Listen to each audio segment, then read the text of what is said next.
Bueno, bienvenidos una vez más a Medicina y Algo Más Podcast. Este es el primer programa del año 2023, así que con nuestro invitado, el doctor Giovanni Bento, feliz años a todos los que están escuchando y viendo este podcast. Oye, Lo, feliz lo año, mejor vale, para, Alejandro. sí, señor, lo mejor para todos nuestros oyentes y videntes y bueno, para nosotros, por supuesto. Claro que sí, claro que sí. Bueno, como todos saben, Giovanni es médico venezolano, él es cirujano general, el posgrado que hizo en la Universidad de Milán, cirujano oncólogo de la Universidad Central de Venezuela, además es un fellow en el Instituto Europeo de Oncología, tiene una experiencia de 20 años como adjunto de ginecología en el Instituto Oncológico Luis Resetti en Caracas. Actualmente es adjunto de la Unidad de Patología Mamaria del Servicio de Cirugía del Instituto Valenciano de Oncología, Valencia, España, país donde migró y actualmente está residenciado. Bienvenido, Giovanni, nuevamente a Medicina y Algo Más Podcast. Hola, Alejandro, ¿cómo estás? Y bueno, desde hace unos 4 o 5 años estamos colaborando con la Universidad Cardenal Herrera, que es una universidad aquí en Valencia, y dentro digamos, de las charlas que damos a los estudiantes, una de ellas es pared abdominal, y por eso te dije que me parecía útil que hablemos de una patología, de una enfermedad, de una condición que es muy frecuente en el mundo, pero de que se habla poco en general, ¿no? Siempre se cubre mucho la oncología, se cubre mucho los accidentes, las enfermedades cardiovasculares, pero de esta enfermedad que aparte de ser una enfermedad muy frecuente, es una enfermedad que quita muchas horas de trabajo, no se habla casi, o pocas veces se habla en los medios de comunicación. Por eso te decía que me parecía un tema interesante. Perfecto. El tema que vamos a abordar hoy específicamente es las hernias abdominales. Y entonces, como primera pregunta, es, ¿qué son las hernias y qué son las hernias abdominales? Fíjate, yo te tengo unas pequeñas láminas para empezar y Perfecto. abordar el tema, ¿ok? Este, y sin lugar a duda, lo que yo te decía, las hernias son tan frecuentes que 20 millones de personas en el mundo se diagnostican al año de hernias inguinales, de hernias de la pared abdominal, que casi es más o menos el mismo número de cánceres. Y después de las cataratas, que es una operación obviamente muy puntual, la operación abdominal más frecuente en el mundo es la cura operatoria de la hernia inguinal, es decir, la herniorrafia. ¿Ok? Es decir, es el procedimiento más realizado en todas las especialidades que tienen que ver con cirugía general y del aparato digestivo. Y el problema es que no le dedicamos el tiempo que deberíamos dedicar a la enseñanza de la hernia, tanto en las universidades como materia y luego en los posgrados. Es decir, es visto como el patito feo. Parece que todo el mundo supiera operar hernias, todo el mundo supiera diagnosticarlas y tratarlas, pero lamentablemente esa no es la realidad. Fíjate tú que la prevalencia es el 5%, Alejandro, de la población mundial al final va a tener una hernia. Y en los hombres pueden llegar a cifras casi que del 40%. Es una enfermedad muy, muy frecuente, ¿ok? Y en las mujeres es menos frecuente, pero también es una enfermedad que se presenta. Como te decía, hay 20 millones de pacientes que se intervienen al año de esta enfermedad y el dato exacto, porque no contamos con datos en África o en algunos lugares de Asia o Latinoamérica, seguramente son más los pacientes que tienen hernias inguinales. Como generalmente no causa sintomatología, pues, y no se anota en los libros de epidemiología, pocas veces sabemos el número exacto de las hernias. ¿Y qué es una hernia? ¿Qué es lo que tú me preguntabas? No es más que la salida, la protrusión de una víscera o de grasa a través del canal inguinal. No sé si se ve bien la lámina, este es el canal inguinal, esto es la cara anterior del abdomen, esto es el músculo recto y este es, digamos, donde está esta parte, el pubis. ¿Okay? El canal inguinal está acá, es el canal por donde desciende el testículo en la génesis de los genitales. El testículo está dentro del abdomen y él va bajando para colocarse en el escroto. En ese descenso, él arrastra algunas estructuras que luego se colapsan. Pero generalmente cuando estas estructuras no se cierran completamente, quedan parcialmente abiertos, pues luego la parte de adentro del abdomen, el peritoneo, las vísceras, la grasa, luego que aumenta la presión abdominal, puede introducirse por este canal e ir bajando y formando una hernia que no es más que una protrusión, es un bulto que se forma en el canal inguinal y que luego, si aumenta de tamaño y sigue bajando, Alejandro, llega al escroto. Serían las hernias inguinoescrotales. Entonces ellas pueden comenzar a bajar o salir por el canal inguinal y se pueden detener, pero cuando siguen bajando se hacen sintomáticas y se hacen dolorosas. Esta es un poco la historia natural de esta enfermedad, que puede ser congénita porque si no se cierra el canal bien, ya luego de algunos años aparece esta hernia. O Luego, por mucho esfuerzo, porque esta zona es muy débil, puede aparecer la hernia por detrás del canal inguinal. El concepto es el que te decía, es un defecto de algunas estructuras contenidas en la cavidad abdominal que salen y se protruyen a través de los orificios naturales que están en la parte posterior del abdomen, de la cara anterior del abdomen. Las hernias de la pared son las más frecuentes, el 60% de todas las hernias, porque una hernia no es más que la protrusión de un órgano a través de otro. Las indirectas, que son las que te decía que salen por el canal inguinal, son las más frecuentes, y las indirectas son las menos frecuentes. 3-1 el sexo, yo diría que un poco más, quizás 4-1, de cada 5 hernias, 4 son del varón y 1 es de la mujer. Y pueden aparecer también en el conducto crural, es decir, un poco más abajo, es decir, hacia los vasos, y allí la división entre hombres y mujeres casi es igual entre hernias inguinales, entre mujeres y hombres para las hernias crurales. Como te decía, en el recién nacido se presentan 1 de cada 100 o 3 de cada 100 tienen hernias cuando nacen, siendo obviamente más frecuentes las indirectas porque es un defecto de la génesis. Aquí vemos un recién nacido con una pequeña hernia del conducto inguinal y el diagnóstico se hace generalmente con la exploración, tanto en los niños como en los adultos. Casi nunca son necesarios pruebas especiales, sino con el examen físico, el cirujano experto introduce el dedo en este anillo, que es entre el escroto y el canal, manda a pujar al paciente, el examen generalmente se hace de pie, y luego se toca la zona inguinal y se ve, se siente, más que se ve, la salida del peritoneo, que es esa capa que recubre el abdomen a través de este canal. Con eso se hace el diagnóstico. Hoy por hoy también nos apoyamos un poco en la ecografía, a veces la tomografía cuando son muy grandes. Y bueno, la resonancia magnética se puede dejar también para casos más específicos. Pero con el examen físico, la eco y la tomografía es prácticamente suficiente. Es decir, en pocas palabras, el diagnóstico es clínico y uno se apoya en la ecografía. Y cuando son hernias muy grandes, se hacen tomografía. ¿Qué otras cosas pueden aparecer en el canal inguinal? Bueno, ganglios linfáticos, infecciones, tumores de grasa que se llaman lipoma, problemas en el testículo que pueden parecer hernias inguinales. Y bueno, se reparan abriendo la cavidad, la piel, el tejido celular subcutáneo, abriendo la zona y reparándola. Aquí es la reparación que se hacía hasta los años 70-80, que era sin malla, y luego con malla. Hay un par de videos que yo te decía que podemos ver luego. Si quieres, ahora quitamos el compartir y vamos desarrollando los puntos que habíamos visto. Perfecto. Yo tengo, antes de ver los videos, algunas preguntas que son, ¿cuáles son los factores de riesgo Mira, para las hernias? Y eso determina un poco la diferencia entre hombre y mujer, ¿no? Esos factores de riesgo. sí, Entonces, para claro. saber cuáles son los factores de riesgo y las causas que más o menos se imbrican.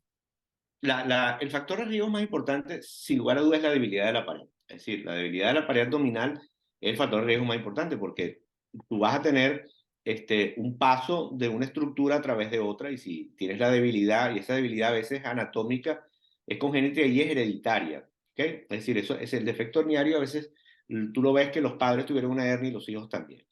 Y luego a eso le tienes que sumar el aumento de la presión intraabdominal. Es decir, cuando tú tienes tosedores crónicos, pacientes que tienen que hacer mucha presión para defecar, fumadores, es decir, todo lo que aumente la presión intraabdominal aumenta esa presión y por lo tanto tiende a tratar de sacar las vísceras del abdomen y van a salir a través de los orificios naturales que están ocluidos. Pero cuando esa oclusión no está bien, pues tienden a salir por allí. Y tiene relación también con el trabajo, Por con algún... supuesto, claro, digamos que tú tienes trabajos en los cuales tú aumentas la presión, por ejemplo, las personas que levantan peso, digamos, si tú levantas un par de sacos de cemento, tú tienes que hacer presión intraabdominal para levantar ese par de sacos de cemento. Entonces, si ya tú tienes una debilidad previa de la pared o congénita, cuando empiezas a levantar los sacos, eso te va a producir seguramente mayor probabilidad de tener hernia. De hecho, la hernia está como latente y cuando tú aumentas, mucha gente te dice, es que hice un esfuerzo. Cambié un caucho para, por ejemplo, cuando la gente va a empezar a desatornillar las ruedas, los tornillos de los cauchos, hacen un esfuerzo muy grande y mucha gente allí pues termina de sentir la hernia o termina de salir de la cavidad hacia el conducto inguinal. Es decir, que hay trabajos que sin lugar a duda, pero los trabajos que tienen que ver con la albañilería, los trabajos que tienen que ver con el levantamiento de saco, de harina, de sacos de cemento, todo lo que tiene que ver con esfuerzo físico y por supuesto la gente que hace ejercicio, que levanta pesa, pues por supuesto también tiene mayor probabilidades de desarrollar hernias de la pared abdominal. Y en el caso de las mujeres, el embarazo. Fíjate, en el caso de las mujeres, el embarazo, lo que pasa es que la mujer cuando entra en el embarazo hay una laxitud de los tejidos. ¿Ok? Entonces, lo que se ve sobre todo en ella es una hernia umbilical.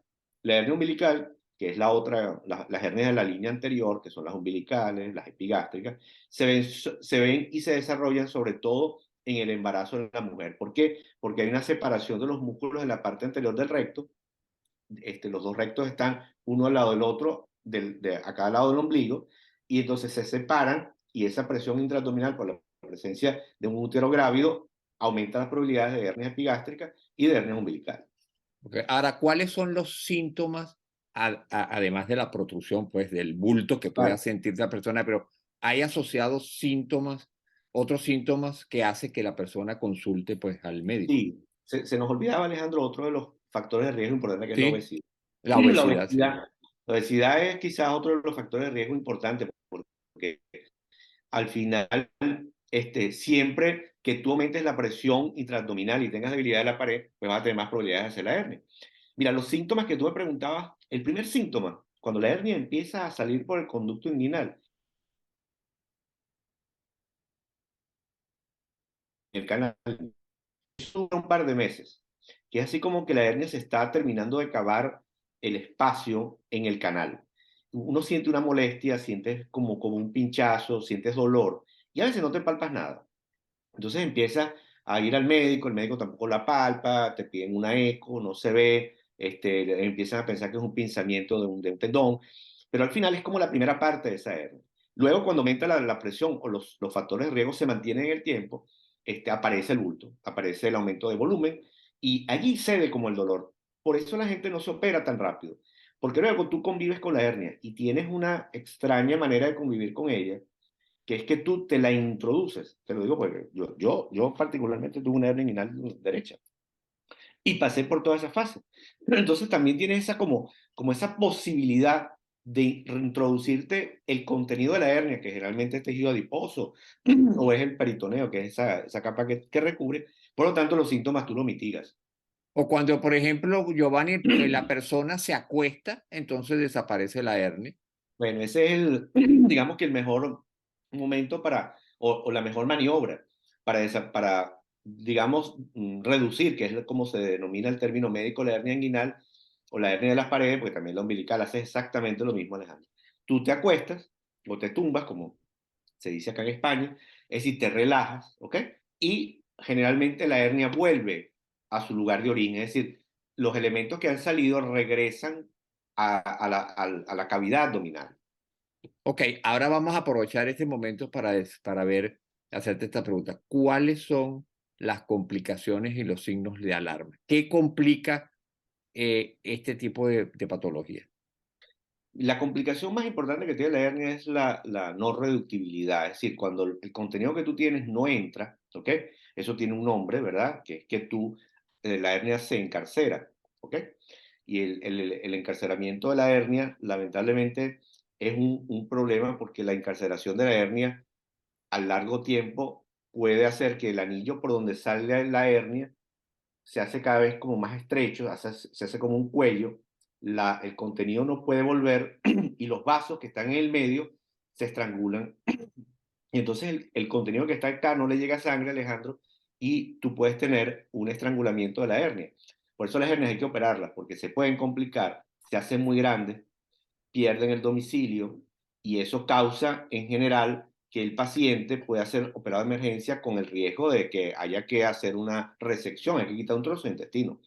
Entonces, el signo más importante es si se pone rojo, si hay dolor, si la hernia no regresa a su lugar, eso es un signo de clara emergencia, hay que ir a una urgencia quirúrgica para operarse la hernia. O sea que el Claro, consejo es que en el momento que se diagnostique, ya se vaya planificando la operación. No es de emergencia, a menos que haya signo de emergencia, pero mira, yo tengo una hernia inguinal, ya tú lo sabes, lo planificas, pierdes peso, te preparas, ¿ok? Porque eso va a ser un mes que no puedas trabajar o 15 días, depende del trabajo que hagas. Pero en el momento que se hace el diagnóstico, ya tú de alguna manera tienes que ir planificando la operación. Porque las hernias en el 99% no se desaparecen. O sea, las hernias inguinales, la hernia de la pared, una vez que aparecen, no vuelven para atrás. sí, como decimos nosotros y ustedes los cirujanos específicamente, es que hay que operarla en frío, pues. O sea, exacto. cuando no hay síntomas de alarma, o sea, no hay complicaciones.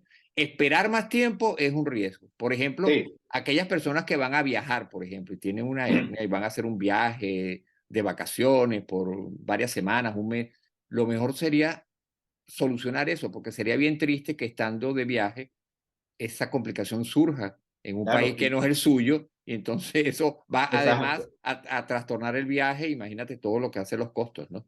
No, y Alejandro, además que cuando estás mucho tiempo sentado en el avión, empieza a molestarte la hernia, te duele, tienes que estar introduciéndotela. Imagínate que lo que tú dices, si estás en el avión se te sale y no puedes volver a meterte la hernia. Bueno, es un desastre. Porque viajar con una hernia inguinal grande es... Ahora, hay gente que durante muchos años se ponía los ligueros, se ponía los suspensorios. ¿Por qué? Bueno, porque le daba miedo operarse. Y eso lo que causa al final es que los tejidos se fibrosen y cuando se operan es más difícil la operación. ¿Por qué? Porque es que como que tú te acostumbras a tener ese defecto. Entonces, la operación quirúrgica se hace más compleja. ¿Ves? Entonces, yo pienso de que una vez que esté diagnosticada, uno se planifica. Dice, oye, no es que te tienes que operar al mes, a los 2 meses, pero tú dices, mira, vale, yo voy a salir de vacaciones en tal fecha, bueno, me tomo 15 días y me opero. Es lo recomendable. Ahora, ¿en qué consiste el tratamiento de este tipo Mira, de hernia? si quieres, vamos, yo te comparto la pantalla Perfecto, para que... dale, tú puedes poner el Sí. video. Ya, Bueno, como estaba diciendo, el tratamiento de la hernia es obviamente quitar el saco, meterlo dentro del abdomen y luego cerrar la pared. Esto se hizo durante 100 años, ¿ok? Se hizo durante 100 años, se agarraba el músculo y se cerraba abajo con unos puntos. Esto causaba dolor, causaba molestia, hasta que aparecieron las mallas, Alejandro, que son mallas especiales de materiales que se reabsorben parcialmente y hacemos como una nueva pared, ¿ves? Que se coloca acá. Inclusive, durante muchos años estuvimos poniendo un plug en el orificio del canal como para darle más fuerza y evitar que las hernias salieran por acá. Mira, esto es un pequeño video, vamos a ver si lo podemos ver. Fíjate, no sé si se ve ahora. perfecto. Ok, fíjate, el video es un video muy sencillo, donde ahí estás abriendo la piel, esa es la grasa, ok, se abre la grasa, se abre,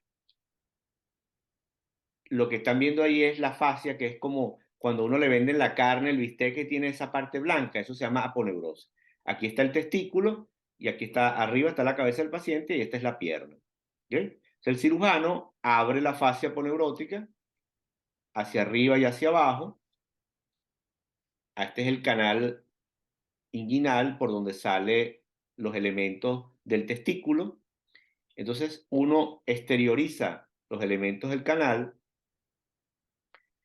y ahí lo abre. Eso que está abriendo se llama la albuginia testicular, que es una pequeña, digamos, envoltura que tiene el canal inguinal.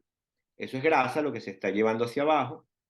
Y esto blanco es el saco aponeurótico, es decir, es ese tejido que está dentro del abdomen que poco a poco, en cambio de quedarse en el abdomen, ha ido saliendo.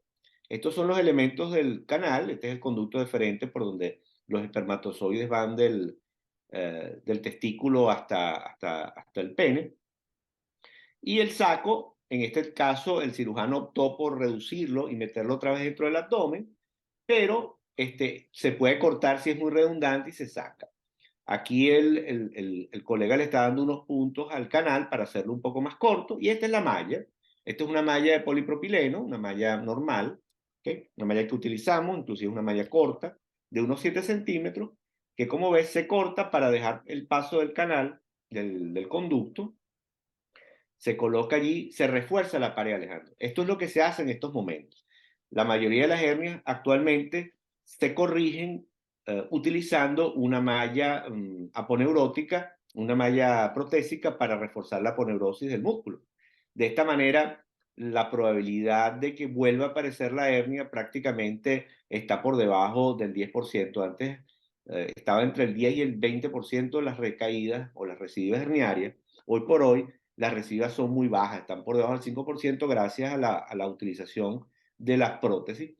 Fíjate lo difícil que es para el cirujano no experimentado poder entender cuáles son las estructuras, pero para el que tiene experiencia, pues sabe más o menos cómo es eso y ahí ya tú cierras la pared.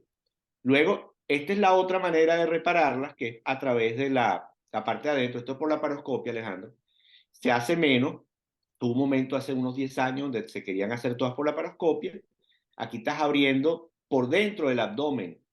Es decir, la visión es como si yo fuera la víscera que va a salir.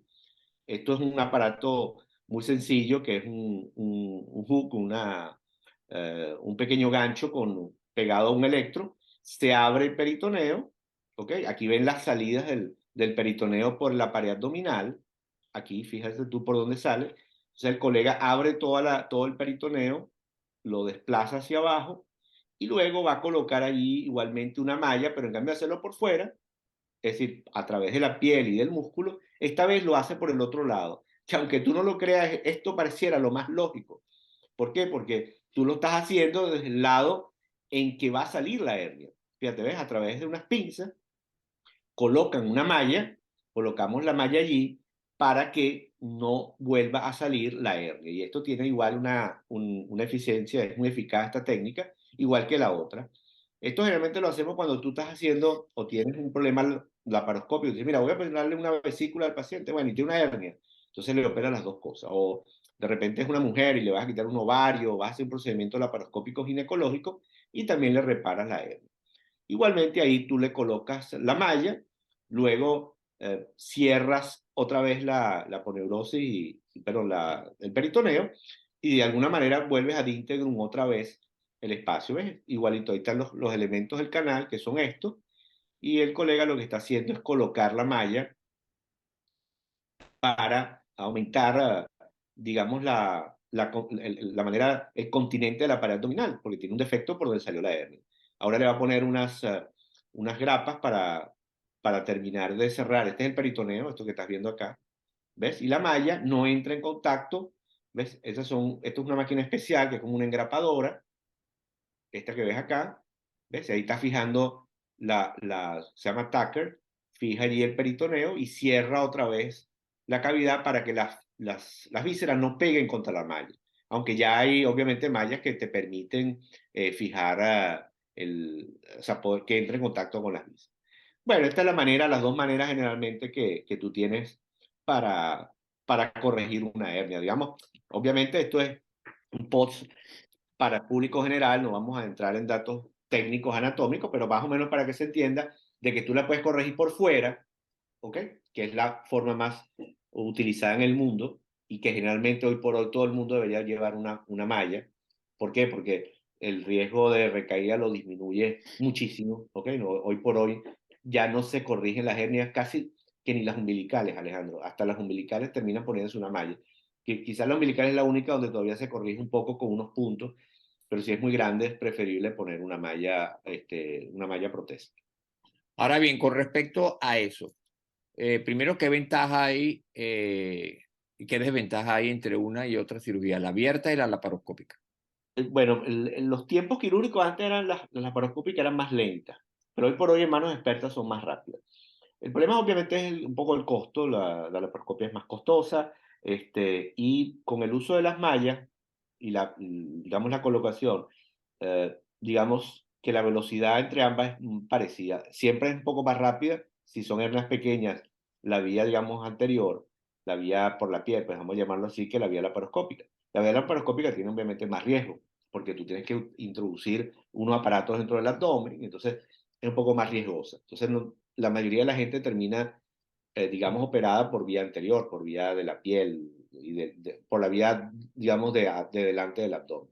Pero ambas son muy buenas, pero ha bajado un poco la corrección por vía laparoscópica porque es más costosa. Esa es una de las razones. Ahora, desde el punto de vista de recuperación y dolor postoperatorio, ¿hay alguna diferencia entre la laparoscópica y la... Mira, cuando tú no utilizas las mallas y das puntos, digamos, porque la malla, digamos, uno lo que hace es hacer una corrección libre de tensión. La malla te permite no tirar los músculos. Entonces, la recuperación es muy buena en ambas. La laparoscópica, eh, digamos que tendría en principio menos dolor. ¿Por qué? Porque tú estás utilizando menos corte, pero hoy por hoy, la vía anterior utilizamos incisiones muy pequeñas de 6-7 centímetros con mallas y no hay realmente una gran diferencia entre una técnica y otra como la habría al principio. Ahora ya ambas técnicas causan prácticamente el mismo dolor y el tiempo de recuperación es igual de bueno en ambas. ¿Qué tipo de anestesia? ¿Cuánto es el tiempo de recuperación y Mira, posibles complicaciones? claro, eso es bien interesante porque tú tienes que planificarte. A ver, el tiempo de anestesia generalmente es una hora y media, y dependerá del tamaño de la hernia, por supuesto, y la habilidad del cirujano, pero sobre todo el tamaño de la hernia y si es una recaída o una recidiva. Pero en una hora generalmente está operado el paciente. Tú puedes, el anestesista o anestesiólogo puede utilizar una anestesia, digamos, en la columna peridural. Con eso duerme la parte inferior de las dos piernas, o sea, del ombligo para abajo, y tú puedes operar tranquilamente. Te despiertas las piernas a las 4 o 6 horas, inclusive en la tarde, si te operan en la mañana te podrías ir a la casa. Hacerlo en anestesia local, mira, en los años 90, a principios de los 90 hubo un gran auge de las curas operatorias en anestesia local. Yo no estoy de acuerdo porque eso a mi juicio causa, no sé, es una opinión muy personal. Eh, no sé, yo no me operaría en anestesia local. ¿Por qué? Porque creo que es mucha anestesia local, es muy incómodo para el paciente. Hay gente que tiene mucha habilidad colocando anestesia local y en pacientes delgados se puede hacer, pero a mí me parece que no es necesario. O sea, la anestesia peridural con una máscara laríngea que hoy por hoy tú colocas, no hay que intubar al paciente. Una máscara laríngea, en una hora está operado el paciente, con una recuperación, el paciente no recuerda nada, tiene una experiencia no traumática. Eso es mi opinión personal, que con una peridural o con una máscara laríngea es suficiente. Y luego, lo que me preguntaba de las complicaciones, aunque es una operación pequeña, digamos pequeña en el sentido de que tú no entras en el abdomen, es una operación rápida, tiene sus complicaciones. Las primeras, como siempre, son la hemorragia, el hematoma, Alejandro. Eso es una operación que puede sangrar, puede causar hematoma, o sea que hay que tener cuidado con los vasos, porque está cerca. Y luego se puede infectar como todas las heridas. Pero puedes tener otras complicaciones que tienen que ver con herir o alguno de los nervios sensitivos y el paciente luego tiene molestias por mucho tiempo. Si tú no estás pendiente, puedes ligar algún vaso, puedes cortar alguna vena, la epigástrica, si tienes que tener cuidado. Si corriges una hernia crural, tienes que tener cuidado con los vasos crurales, los vasos que van a la pierna, la vena, la arteria. Tienes que tener cuidado con eso. Y cuando las hernias son grandes, Alejandro, que tiene mucho tiempo, por eso yo preconizo que la gente se opere tempranamente, y tú tienes una hernia muy grande, puedes tener vísceras adentro y se puede lesionar cuando tú las operas.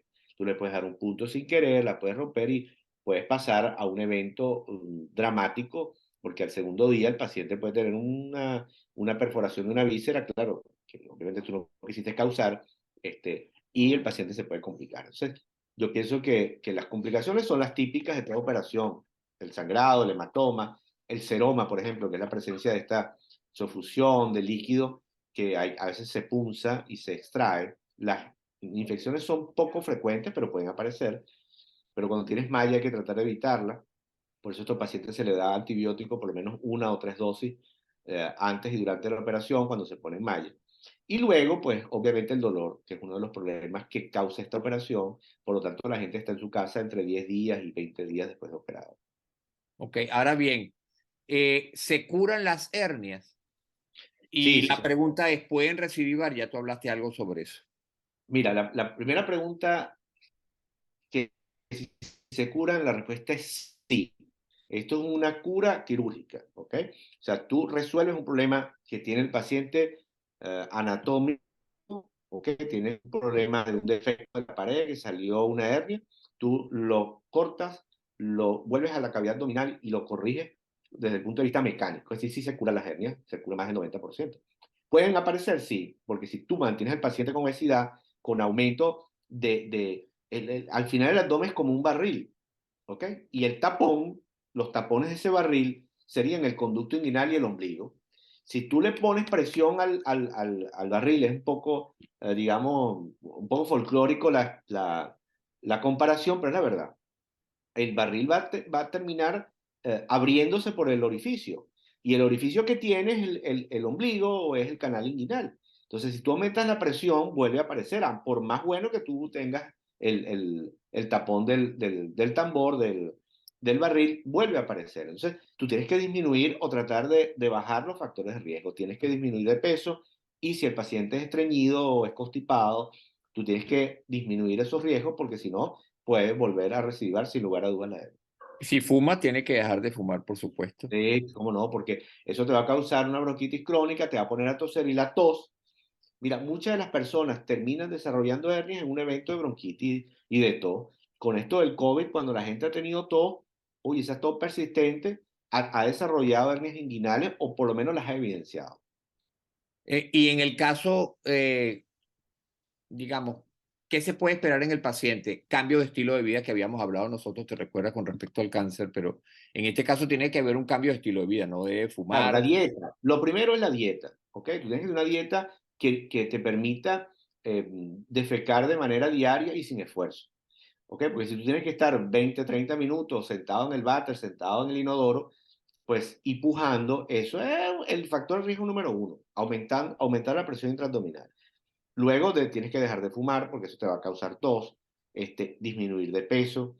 Y la pregunta que quizás no nos hemos hecho hasta ahora, ¿es importante hacer ejercicio? Sí, hay que fortalecer los músculos del abdomen haciendo abdominales, yendo a gimnasio si quieres o en tu propia casa para que tengas una pared abdominal tonificada. Pero con el cuidado de no estar levantando luego peso. Claro, claro. Sí, con la ayuda de un entrenador que te diga cómo fortalecer la pared abdominal, haciendo abdominales poco a poco para que se fortalezca la pared abdominal. Pero si tú llegas al gimnasio y lo primero que te dan es 10, 20 kilos y tú nunca has hecho ejercicio, te vas a herniar. ¿Ves? Tú Ah, primero tienes que fortalecer los músculos para ir mejorando el poder de la pared abdominal y luego puedes levantar más peso. ajá. Y desde el punto de vista laboral, Giovanni, ¿qué pasa si mi trabajo es, como tú decías, levantar sacos de cemento, de harina? ¿Qué pasa con, Claro, con mi trabajo? como todos los trabajadores, tú tienes que ir aumentando, o sea, tú no puedes empezar a trabajar y que te tienen 25 kilos de cemento, de harina, porque tú no estás preparado para eso. O sea, tú al principio, oye, vale, empieza a levantar un peso de manera, o sea, aumenta el peso de manera paulatina, porque de esa manera se van fortaleciendo los músculos no solamente del abdomen, sino también de la columna vertebral, los músculos de los brazos y de las piernas. Uno de los grandes problemas es lo que te decía, es el cuento de la persona de mediana edad que se le pincha el caucho a las 2 de la mañana y se pone a cambiar el caucho en la autopista. Entonces tú lo ves ahí con la llave de cruz tratando de cambiar el caucho y bueno, por supuesto, hacen un súper esfuerzo. Igual son esos trabajos. Esos trabajos, después de un tiempo, tú te acostumbras y ya tú no tienes, digamos, la debilidad de la pared. O sea que tienes que ir paulatinamente aumentando. O sea, esos trabajos no puedes, d'amblé, empezar a levantar todo el peso por encima de lo normal. Tú no puedes levantar el 20-30% de tu peso el primer día del trabajo. O sea, tienes que también entrenarte para trabajar. Ahora, una vez que la persona la operan, la pregunta es, ¿debe cambiar de trabajo? ¿Qué debe regularse en ese caso o no es necesario? No es necesario, no, no. Si la hernia está bien operada, es decir, que es una cosa, un término muy quirúrgico, tú guardas el reposo que te toca, que generalmente son 30 días, y después vuelves lentamente a tu Ah, trabajo. perfecto. Claro, a hacer ejercicio físico lentamente. Tú no es que vas a irte al gimnasio a levantar los 100 kilos a las 3 semanas, ¿no? Tú levantas primero al mes, levantarás 4 kilos, 5 kilos y poco a poco hasta que vuelvas a levantar lo que levantabas. Tú no le puedes decir a la gente que cambie de trabajo, eso no tiene sentido. Porque si tú estás bien operado, pues tú no tienes por qué cambiar de trabajo, ¿ok? A menos que tú Perfecto. tengas una debilidad de la pared, tengas problemas congénitos, ¿no? Pero tú una vez corregida la hernia, tú ni debes tener dolor ni debes cambiar de trabajo. Eso es así absolutamente. Bueno, y ahora para finalizar, una pregunta. ¿Cuál es el especialista al cual se debe consultar y el que resuelve este tipo de problemas? Mira, el especialista es el cirujano general y de vías digestivas, que es la persona, digamos, que maneja esta especialidad en general. Pero como todo, Alejandro, eso tú lo has visto, que llevas ya unos años entrevistando especialistas cirujanos, especialistas gastroenterólogos, cada quien se va como especializando en un área, ¿ok? Entonces, hay una subespecialidad dentro de la cirugía general que es pared abdominal. En Caracas, por ejemplo, yo tengo compañeros que se dedican solamente a la pared abdominal, también aquí en España, en Valencia, hay grupos que se dedican solamente a la pared abdominal. Entonces, yo creo que la mayoría de los cirujanos generales están preparados para operar hernias, pero ya cuando son hernias muy grandes, cuando son eventraciones cuando sale una hernia a través de una herida quirúrgica, cuando es una hernia muy grande, cuando hay una pérdida de domicilio muy grande, yo creo que hay que buscar cirujanos generales especialistas en pared abdominal ¿Por qué? Porque, por ejemplo, en los casos de las eventraciones, que son muy grandes, que hay pérdida del espacio, tú allí necesitas hacer algo antes de operarlo, se le pone toxina botulínica al músculo para relajarlo, el manejo de las mallas es más complejo. Entonces yo diría que las hernias inguinales pequeñas, pequeñas hasta 5, 6, 7 centímetros, son manejados sin ningún problema por cualquier cirujano general con buena formación. Ahí no hay ningún inconveniente. Pero cuando son hernias recidivadas, pérdida de domicilio, hernias muy grandes, yo aconsejaría buscar cirujanos generales que sean especialistas o que sean grandes conocedores del aparato abdominal. Es decir, que su experticia sea sobre todo en esa área.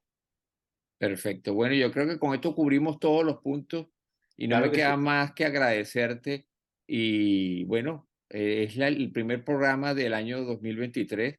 Tienes el honor de comenzar a abrir este nuevo ciclo de Qué Medicina y bueno, qué Algo bueno. Más podcast. Y por supuesto vas a seguir siendo invitado como de costumbre en Medicina y Algo Más podcast. Gracias, Alejandro. Que tengamos un muy buen año.